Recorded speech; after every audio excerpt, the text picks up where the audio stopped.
Franck pour Radioactivité, j'ai le plaisir d'être avec Sophie Gauthier-Cerruti. Vous êtes créatrice graphique. Bonjour. Bonjour. Alors tout d'abord, qu'est-ce que créatrice graphique, s'il vous plaît ? Alors, créatrice graphique, c'est quelqu'un qui va créer des univers par le biais de tout un tas de médiums différents en dessin, illustration. Donc, par le biais principalement, du coup, moi j'utilise comme médium du pastel sec, de l'acrylique et de la peinture à l'huile. Ça fait depuis combien de temps que vous travaillez sur ces domaines ?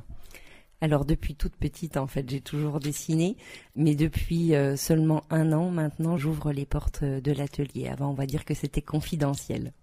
Il y a des thèmes bien particuliers ? Alors des thématiques qui me tiennent à cœur, effectivement, qui sont liées à tout ce qui est création de l'univers, à nos origines, à la réflexion de pourquoi on est ici, et puis une vraie volonté de trouver du beau dans le quotidien. Alors je vois Chant d'étoiles, c'est le nom justement d'une structure que vous avez créée ? Tout à fait, c'est le nom de mon atelier de création, Chant d'étoiles, qui est un jeu de mots, comme on peut voir, mais qui reprend aussi le chant des étoiles, donc ce que je viens de dire sur l'importance de nos origines. Quelles sont justement vos actualités par rapport à vos domaines ? Alors elles sont denses, les actualités, c'est une très très bonne chose. En ce moment, je réalise un trompe-l'œil pour un studio sur le secteur de Nancy, donc Yann Jenny Audio, j'en profite. Je réalise aussi un quadriptyque pour une entreprise du bassin de Nancy, pour un bureau professionnel qui est d'une taille assez importante, 3 mètres par 2. Donc ça, c'est sur les réalisations principales. Et puis, j'ai quelque chose plus ludique, on va dire, sur des créations d'arbres à empreintes et arbres à souhait pour des événements, baptêmes, mariages, etc., qui sont en commande actuellement.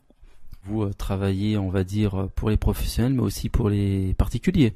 Tout à fait, oui, avec vraiment une intervention en fonction des demandes. Quand je vois un petit peu vos créations, c'est très coloré. Vous aimez bien évidemment tout ce qui est très coloré.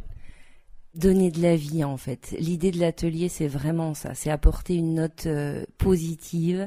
Vous savez, Mandela disait qu'en faisant scintiller notre lumière, on offrait aux autres la possibilité d'en faire autant. Et j'ai envie que l'atelier, ce soit ça. Que ce soit une fenêtre ouverte sur quelque chose de beau, sur quelque chose de positif, de coloré, de vivant. Et si par quelques représentations, illustrations, on peut donner un peu de joie, je pense qu'on en a tous besoin, quoi. Chant d'étoiles, c'est évidemment le nom de votre atelier. Si on veut plus d'infos, j'en suis sûr qu'on peut retrouver tout sur les réseaux sociaux. Alors, on peut retrouver tout sur la page Facebook de l'atelier. Pour y accéder, on peut aller aussi sur le site internet de l'atelier facilement. Donc voilà. Chant d'étoiles avec, on rappelle, avec nous Sophie Gauthier-Cerruti. Alors effectivement, quand vous travaillez sur des œuvres bien particulières, notamment l'univers, ça vous prend beaucoup de temps pour travailler ces œuvres ? Alors dans la réalisation en tant que telle, ça peut être assez rapide. Ce qui va être plus ou moins long, c'est tout le temps de maturation amont, c'est-à-dire un temps de recherche documentaire qui va être important, un temps de création, décomposition qui va être aussi parfois plus ou moins long. Donc on est surtout sur un temps de réflexion amont à la création qui peut être un peu plus long. Après, quand on est par exemple sur de la création en acrylique liquide, on va être sur des choses qui vont être vraiment très rapides à réaliser. Donc voilà, c'est très aléatoire en fonction des réalisations. Voilà, on vous invite évidemment à aller sur www.chantdétoiles.com. Voilà, on va évidemment retrouver l'atelier de Chant d'étoiles de Sophie. Alors il y a aussi une autre actualité qu'on n'a pas forcément annoncée, ça sera au début juin, vous serez en Meuse. Oui, tout à fait. J'interviens donc chez Terre de Rêve, qui se trouve donc à Saint-Miel. Ils feront la 17e édition des Portes ouvertes Rendez-vous au jardin.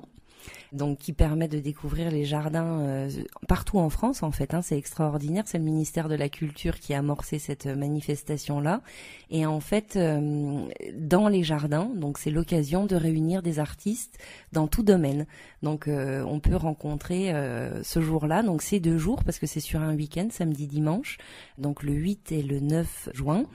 Sur toute la journée, on peut rencontrer des céramistes, des mosaïstes, des tourneurs sur bois, des peintres, des sculpteurs qui vont envahir les jardins et du coup présenter leur travail au sein de ces éléments-là. Et puis c'est toujours un bonheur absolu que de découvrir les floraisons du mois de juin, enfin tout ce qui est en train de pousser dans la nature. Donc ça peut être vraiment des belles balades en famille.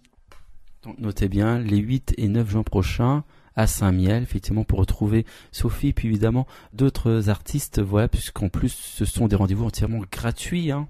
Tout à fait, oui, donc c'est l'occasion d'en profiter effectivement. Pour plus d'infos, n'hésitez pas, je vous le rappelle, la page Facebook de Chant d'Étoiles ou bien www.chantdétoiles.com pour avoir plus d'infos sur les actualités de Sophie Gauthier-Cerruti. Merci beaucoup Sophie.